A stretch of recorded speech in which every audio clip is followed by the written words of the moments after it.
Dando continuidade, então, à aula de morfologia dos solos e de Sistema Brasileiro de Classificação de Solos, vamos então entrar nos conceitos morfológicos mais básicos. Lembrando que a gente vai se aprofundar mais nessa disciplina de morfologia e classificação na disciplina de morfologia e classificação.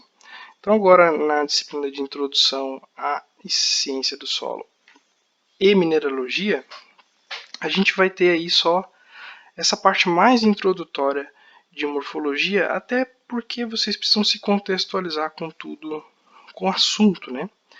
Então, do ponto de vista de morfologia do solo, de forma do solo, de estudo da forma, né? Os solos, agronomicamente falando, podem ser estudados por um tipo de ciência que nós chamamos de pedologia, né? Que seria o estudo dos solos, então.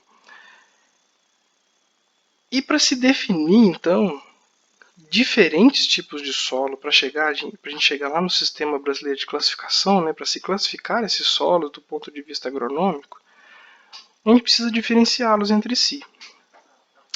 Qual a melhor maneira de fazer isso? Adotando critérios de aparência e algumas outras características físico-químicas que esses solos apresentam, e biológicas também. Então a gente abre um perfil do solo, tá? Esse perfil ele vai apresentar diferenças morfológicas, diferenças visuais durante o seu perfil, né? Durante a sua trincheira. Essas diferenças normalmente são camadas horizontais que o solo apresenta. Essas camadas horizontais recebem o nome de horizontes, tá? E cada solo possui uma sequência de horizontes específica que vai classificá-lo como um solo. Por exemplo, o latossolo possui uma sequência de horizontes, o organossolo possui outra sequência de horizontes, e esses horizontes, que são essas camadas visuais, aqui, como por exemplo o horizonte O, horizonte A, E, B, horizonte C, cada um tem uma característica ímpar que vai o definir como um horizonte A, B ou C. Tá? Os principais horizontes que a gente tem em todos os solos são esses, né? O O, o A, o E, o B e o C. Com atenção especial ao horizonte E, que não é tão comum assim, mas em solos hidromórficos, né, solos de regiões de várzea, de brejo, eles costumam aparecer com certa frequência. O primeiro horizonte, que a gente vai falar é o horizonte O. Ele recebe esse nome, essa sigla, por sua definição de orgânico.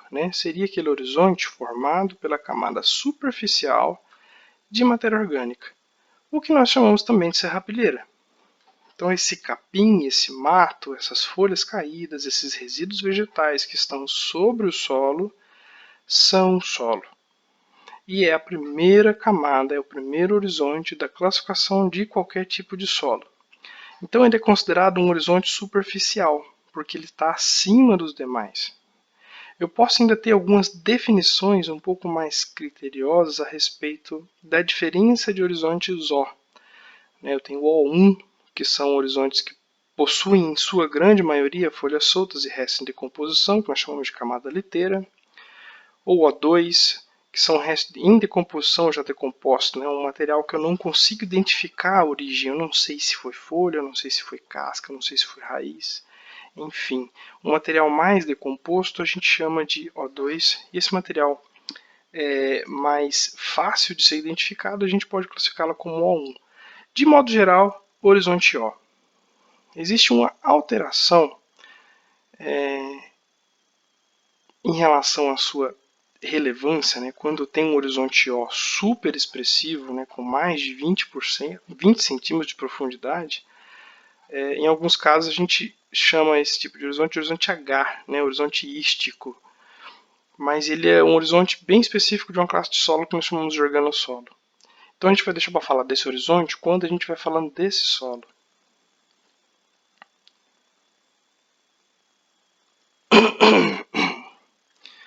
O horizonte O é um horizonte que normalmente ele está presente, mas ele não é obrigatório.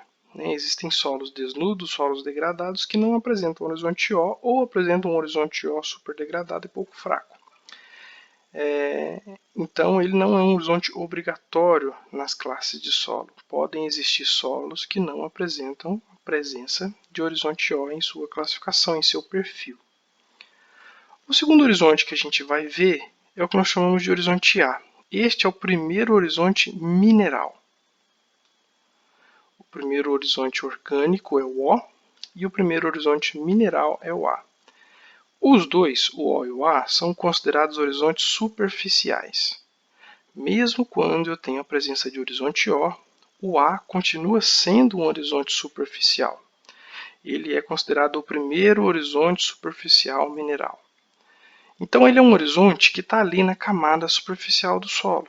Agronomicamente ele tem grande importância porque é o horizonte que recebe todo o manejo agrícola. Então a adubação ela vai acertar esse horizonte, o preparo de solo vai acertar esse horizonte, a erosão vai acertar esse horizonte. As raízes da grande maioria das plantas, principalmente as grandes culturas, vão explorar essa região do solo. Né? Então é uma região que agronomicamente tem muita importância. Inclusive, a gente consegue diferenciar esse horizonte dos demais pela coloração. A gente sabe que o horizonte A acabou quando ele começa a ficar mais claro. A diferença do horizonte A para o próximo, que normalmente é o B, é que o horizonte A apresenta uma coloração mais escura advinda da matéria orgânica da superfície. Então, quando eu abro a trincheira, eu vou verificar a coloração do meu solo. Quando eu notar que o meu solo mudou de cor, normalmente de um tom mais escuro para um tom mais claro, eu sei que esse horizonte mudou. Né? Ele deixou de ser o A e foi para o B, ou foi para o E, enfim, foi para o próximo. Essa transição de horizontes ela pode acontecer de duas maneiras. Ela pode acontecer de uma vez, onde eu consigo ver uma linha exata onde acaba o A e começa o próximo, ou ela pode acontecer gradualmente, como parece ser o caso dessa foto. Quando ela acontece gradualmente, nós chamamos de transição gradual. Quando ela acontece de uma vez, nós chamamos de transição abrupta. Esse horizonte, então, como eu falei para vocês, é um horizonte um dos horizontes mais importantes do ponto de vista agronômico por conta de todas essas características que a gente já apresentou.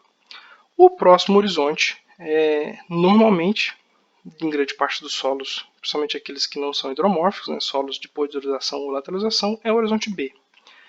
O horizonte B é o horizonte diagnóstico de boa parte dos solos. O que isso quer dizer? É o horizonte que carrega as características de classificação do solo. Eu não consigo dizer que solo é sem ver o horizonte B. Um exemplo, o latossolo. Latossolo, solos de grande predominância aqui na região do Cerrado, são solos profundos, né? E esses solos carregam como característica diagnóstica o horizonte B com mais de 50 centímetros. Então eu preciso ver qual a profundidade do B para saber se aquele solo é um latossolo. Então eu posso ter um horizonte A aqui com 40 centímetros. Se eu não ver o meu B, eu não consigo dizer que solo é. Ele, como característica diagnóstica, é um solo, é uma parte do solo, né, um horizonte que não carrega a presença da matéria orgânica, então ele é mais claro. Por esse motivo também utilizamos eles para classificar a coloração, níveis de CTC, textura, pegajosidade, todas essas informações que a matéria orgânica normalmente influencia e por isso a gente não pode utilizar o A. Então se eu quero ver a cor de um solo, pego do B, porque se eu pegar do A ele vai estar mais escuro e eu vou ter uma amostra ali contaminada. Né? Normalmente ali o horizonte B é um horizonte bem mais profundo, né? E é chamado de primeiro horizonte subsuperficial. Então ele está ali abaixo. Ao contrário do A, ele não está presente em todas as classes de solo. Existem classes de solos, como o neossolo, por exemplo, em que o horizonte B não existe. Já o horizonte A, obrigatoriamente, ele existe em todas as classes de solo. O horizonte C é a alegria de todo aluno de agronomia, porque é o horizonte em que a gente sabe que a nossa trincheira acabou. Como classificá-lo? É um horizonte que tem presença de rocha matriz, rocha mãe, né, o vulgo cascalho, ou o nome técnico dele, regolito. Então, quando eu estiver cavando uma trincheira e encontrar um horizonte cujo aspecto visual dele for mais que 50% composto de rochas, de pedras, né, eu cheguei no horizonte C. No horizonte C, então, ali não é encontrado matéria orgânica. É uma camada de material que está inconsolidado, né, que está ali formando o solo ainda, e que vai variar também de classe de solo para classe de solo. Existem classes de solos que não existem, como por exemplo os neossolos regolíticos, os neossolos litólicos, perdão, mas a grande maioria dos solos ele existe, né? Eu possuo outros horizontes que eu vou deixar para a gente explorar melhor quando a gente for falar dos solos específicos em que eles estão presentes. Mas só passando por cima, o horizonte H seria um horizonte O orgânico superexpressivo, onde eu tenho ali mais de 20 centímetros de profundidade de horizonte orgânico. O horizonte E é um horizonte eluvial, um horizonte esbranquiçado que normalmente acontece depois do horizonte A, e ele é presente só em áreas hidromórficas, áreas onde eu tenho a movimentação de água durante o processo de formação daquele solo. E o horizonte R, que seria o próximo horizonte depois do C, composto basicamente de rochas. O horizonte plíntico é um tipo de horizonte também muito comum em solos hidromórficos, que apresenta uma estrutura férrica chamada plintita.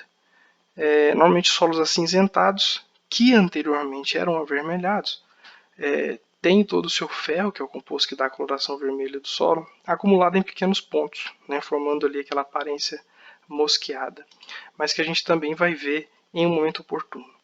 Então a gente encerra por aqui essa segunda parte, e a próxima parte, então, a gente começa sobre os níveis categóricos e nomenclatura do Sistema Brasileiro de Classificação de Solos.